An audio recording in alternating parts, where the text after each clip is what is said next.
Well, good evening, everyone.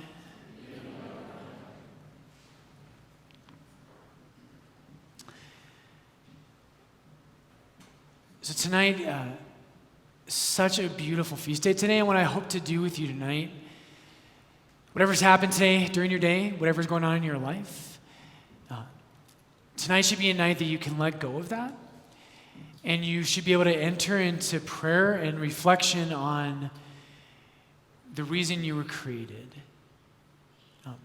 Balthasar says that all the mysteries of the year find their source, of course, tonight in the mystery of the Trinity.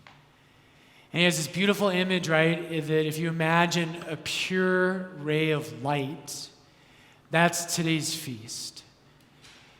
And if you take that ray of light and you hold a prism up to that light and it separates all the colors out, that's like all the feasts of the year. And so tonight we celebrate, and the church calls us to enter into that pure ray of light that is the source of every mystery of our faith. So it's really light, surface level stuff.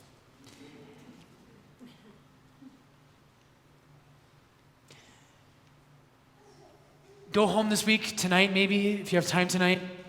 Go home this week, and I want you to read Romans chapter 1. And Romans 1 has a lot in it, but Romans 1 has a very important lesson for us as Christians. For us as Christians, one of the things we're super used to thinking is if you think about your most serious sin, what a lot of us think about is as Christians, we tend to think that sexual sin is often the worst sin in our life. If we follow St. Augustine, we tend to think that pride, and we'll name pride as the greatest sin. But the way the Bible likes to speak of the greatest sin of humanity is the sin of idolatry.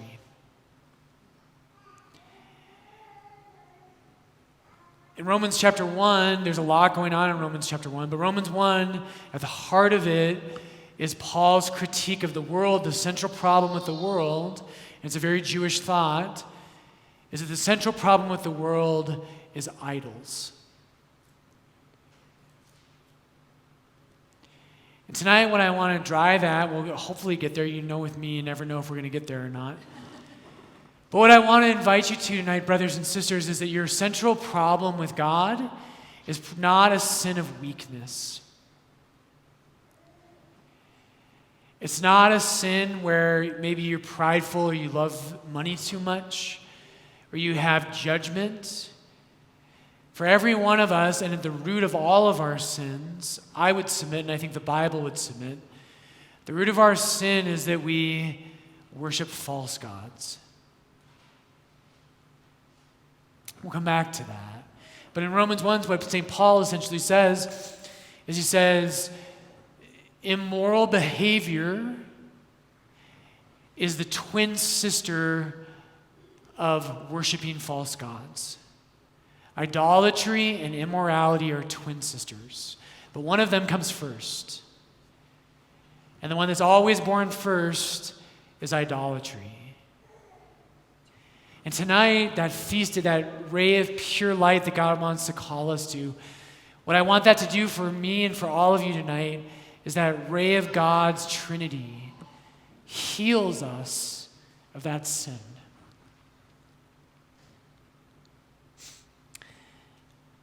So every year in RCIA, you know I love RCIA. If you're not Catholic yet, God knows why. But I hope you'll come to RCIA. And if you want to learn your faith deeper as a Catholic, I hope you'll come to RCIA. This past year, every year, God throws me a surprise, every year.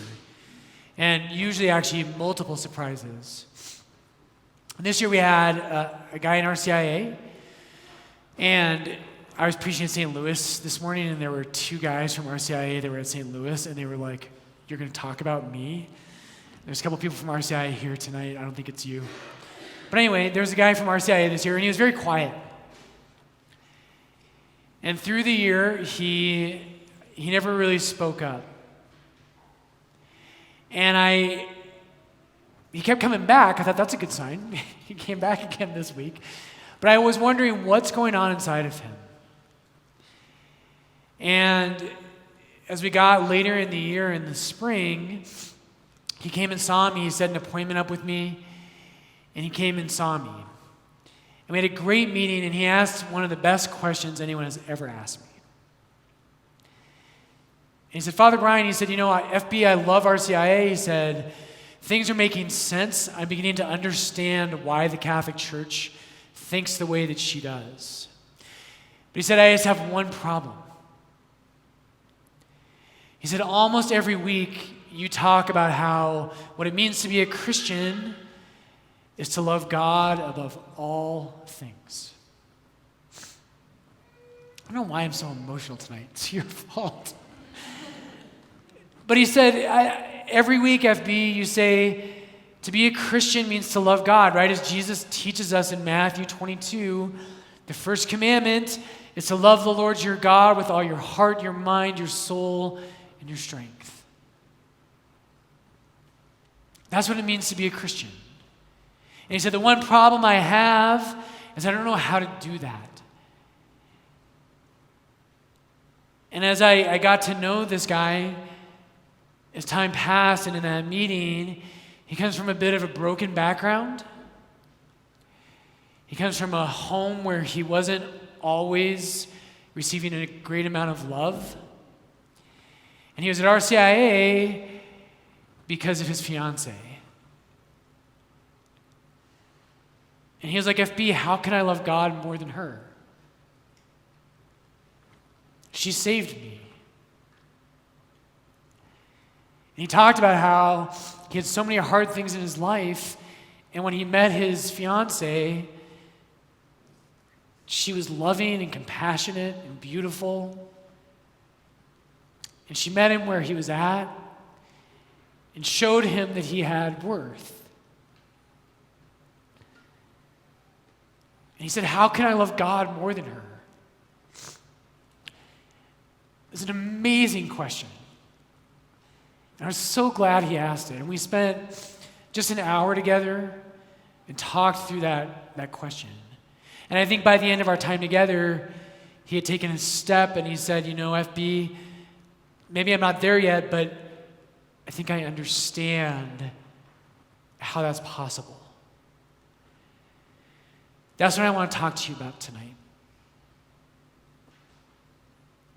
You see, brothers and sisters, what's so common for us, the sin of idolatry, the worship of a false god, all of us have idols in our lives. Well, we might get to that, we'll see. But there's two forms of idolatry. The second form, the more obvious form, is when you and I worship other things that we think will fill us up that are not God. We all do it.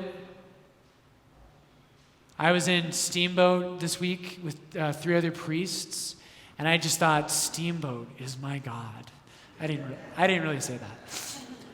But you think that, right? And you're driving in the mountains, you thought, man, if I just lived in Steamboat and I could just go cycling every day and my life was simpler, then I'd be happy. That's idolatry. The big 3 idols in the world, right, are power, pleasure, and money.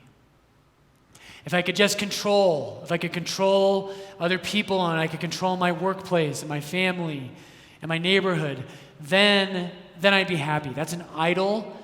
It's a false god. Pleasure is the most obvious one, and of course, wealth. These are false gods. But prior to that, and here's what I really want to drive at tonight, brothers and sisters, is that idolatry and immorality are twin sisters.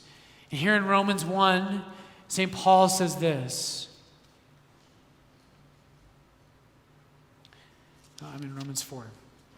He says, and he's talking about non-Jews, about Gentiles. He says, although they knew God, and he means through God's creation, they knew God, they did not honor him as God or give thanks to him. By the way, aside there, give thanks is Eucharist in Greek. They did not honor God or give thanks to him, but they became futile in their thinking, and their senseless minds were darkened. Claiming to be wise, they became fools. And this is the key line. Romans 1:23, they exchanged the glory of the immortal God for images resembling mortal man or birds or animals or reptiles. Hear that again. Claiming to be wise, they became fools. And they exchanged the glory of the immortal God for images resembling mortal man or birds or animals or reptiles. Usually when we worship a false god, it's because first off, we have a false image of the true God. And so tonight, very simply, I really just have one message for you, brothers and sisters. That's it. The one message I have for you tonight is that God is infinitely more beautiful than you have ever imagined he is.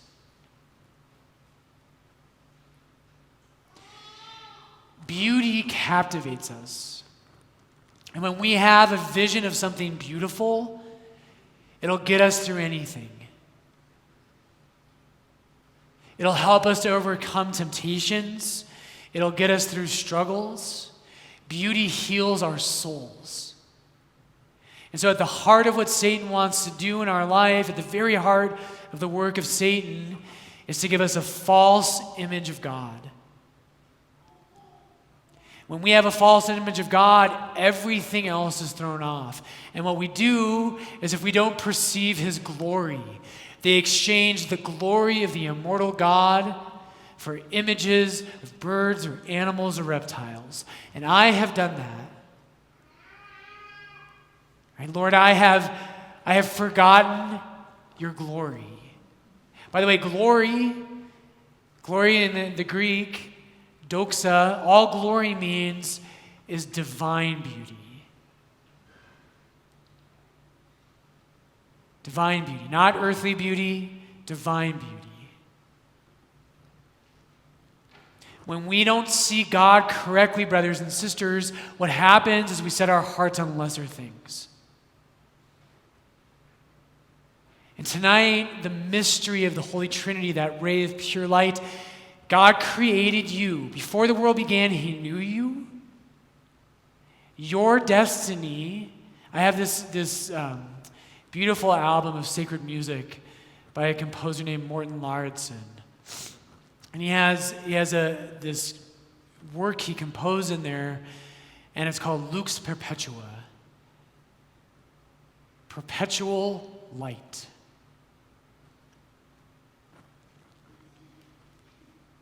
Perpetual glory.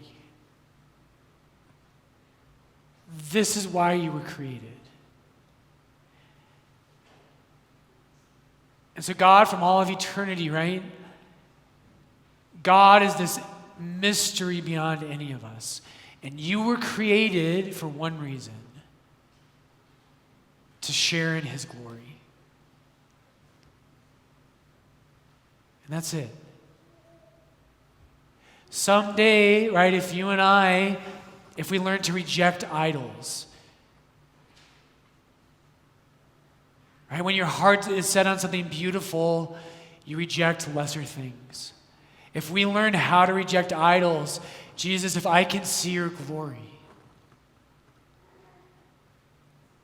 the perfect love that moves the stars, as Dante says. If my heart is set on that, Jesus, then my heart is never distracted from lesser things or by lesser things.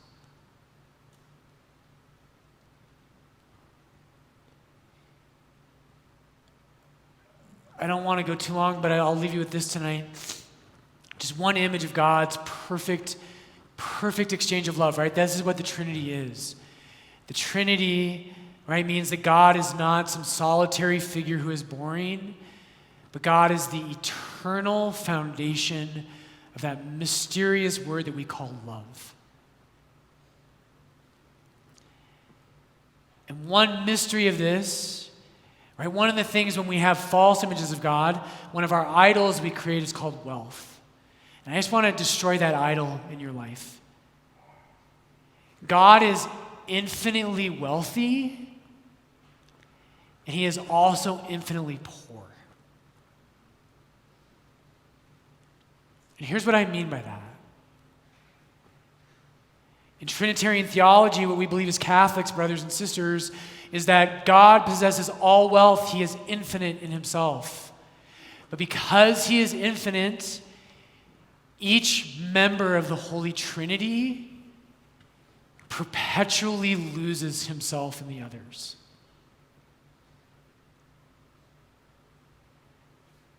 And so the Son is infinitely rich, but he is constantly, at every moment of all of eternity, emptying himself. And so the Son is infinitely poor, and what happens is so powerful, is the Son can be infinitely poor because he knows that the Father infinitely and eternally empties himself into the Son. And so the Son and the Father and the Spirit, they never have to cling to anything because they are pure love. When you understand who the true God is, it destroys idols. With riches and money, what all of us want to do is we're scared that we don't have enough. And so I do it too. You know what I do? Is I want more stuff that's mine. And I hold on to it because I'm scared that I'm not rich enough. But he's not like that. Christ has the freedom, right, to be infinitely poor. And his wealth and his poverty go hand in hand. So deep things tonight, brothers and sisters. I want to challenge you this week. Set your heart on the Trinity. If you live a good life, if you love God, if you cast idols out of your life, and you learn to worship the only true God, you will for all of eternity participate in this mystery. It is something above you. It is something that will give you eternal joy. And it'll change your life here. And so Trinity tonight, Father, Son, and Spirit, you are so far beyond us. You're so infinitely greater than us. And Lord, you have deigned to reveal yourself to us. Holy Trinity, tonight, may your glory cast down our idols.